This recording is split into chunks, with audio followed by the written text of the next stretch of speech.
비트코인이란 과연 무엇이길래 이토록 열망하게 되는가? 여러분, 안녕하십니까?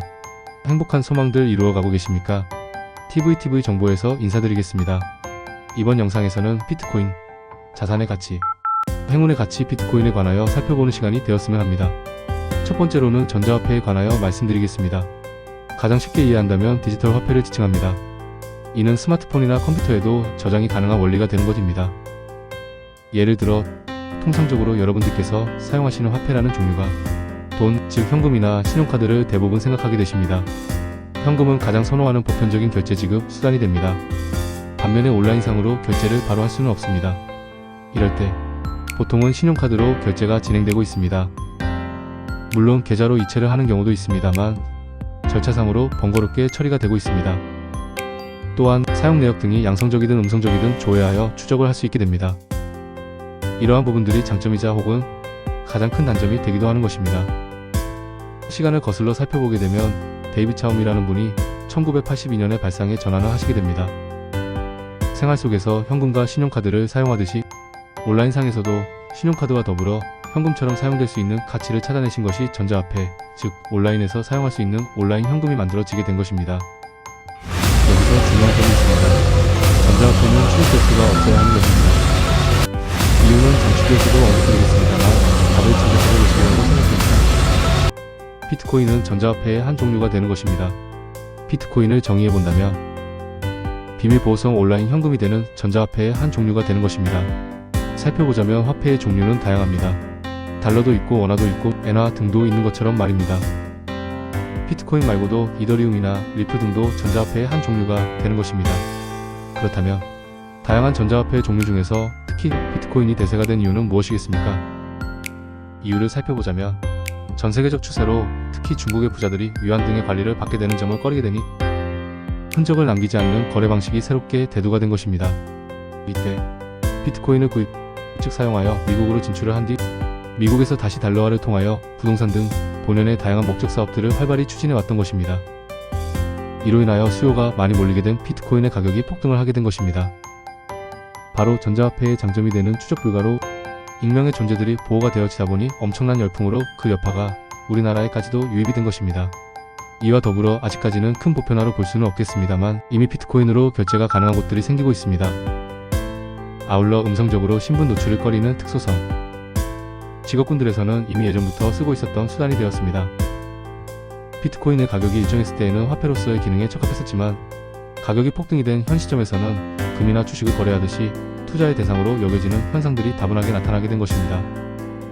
따라서 화폐로서의 인식보다 투자 거래의 가치로 평가를 하려 하는 증상들로 비트코인은 가격이 급등나게 요동을 치게 된 것입니다.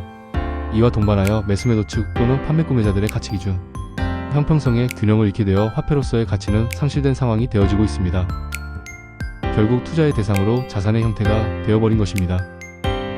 이 대목에서 여러분들께서도 궁금하실 수 있는 점이 있으시리라 생각됩니다.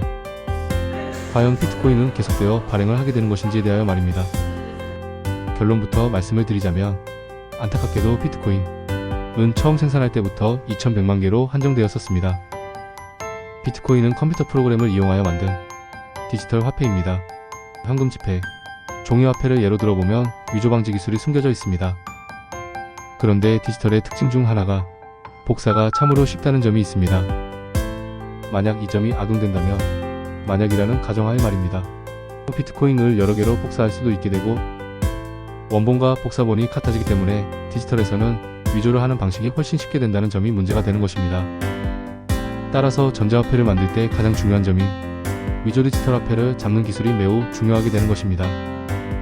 그렇다면 먼저 블록체인에 관하여 설명을 좀 드려야 될 것 같습니다. 1982년도에 데이빗 차움이란 분은 은행과 위조 전자화폐 목록을 관리할 수 있도록 인터넷을 감시, 관찰하면서 위조 전자화폐가 발견되면 일련 번호로 관리를 할 수 있게 되는 일명 블랙리스트 관리 시스템을 도입한 것입니다. 전자화폐를 매수 매도를 할 때에도 은행의 일련 번호를 확인하고 검증한 뒤 안심거래를 해주는 현재 신용카드 승인 시스템과 동일한 유형의 방식인 것입니다. 전 세계적 글로벌 위기였던 리먼 브라더스 사태를 기억하고 계실 것입니다. 2008년 미국 4대 투자은행이었던 리먼 브라더스가 660조의 빚을 지고 파산하며 전 세계 위기가 되었던 글로벌 금융사건이었습니다. 이 사건을 통해 전 세계 각국 모든 사람들이 금융기관, 특히 은행에 대하여 상당한 불신감을 갖게 되었던 것입니다.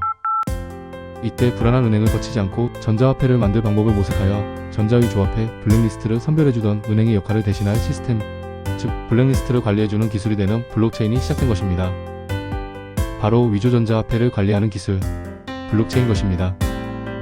그렇다면 블록체인은 어떠한 원리와 방식으로 구동이 되어지는지 함께 살펴보겠습니다.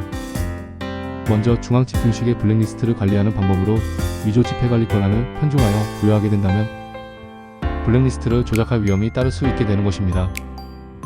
따라서 이를 보완하고 방지하려 도입된 기술이 바로 블록체인인 것입니다. 컴퓨터나 스마트폰 등에 비트코인 프로그램을 설치하게 되면 두 가지의 실행 프로그램이 설치가 되게 됩니다.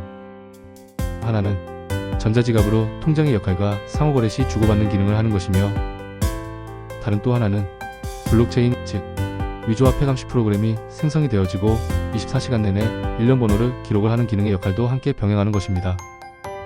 모든 사용자들의 비트코인 컴퓨터에서 이를 수행하고 있는 것입니다.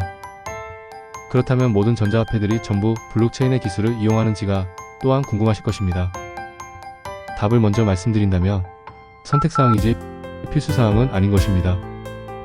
방금 전에 설명을 드렸던 전자화폐의 두 가지 유형 중 오직 은행만이 위조화폐를 감시할 수 있는 중앙집중형 전자화폐를 선택하시든지, 사용자 전원 모두가 위조화폐를 감시하게 되는 전자지갑형 블록체인, 즉 탈중앙형 전자화폐를 선택하시든지를 할 수가 있는 것입니다.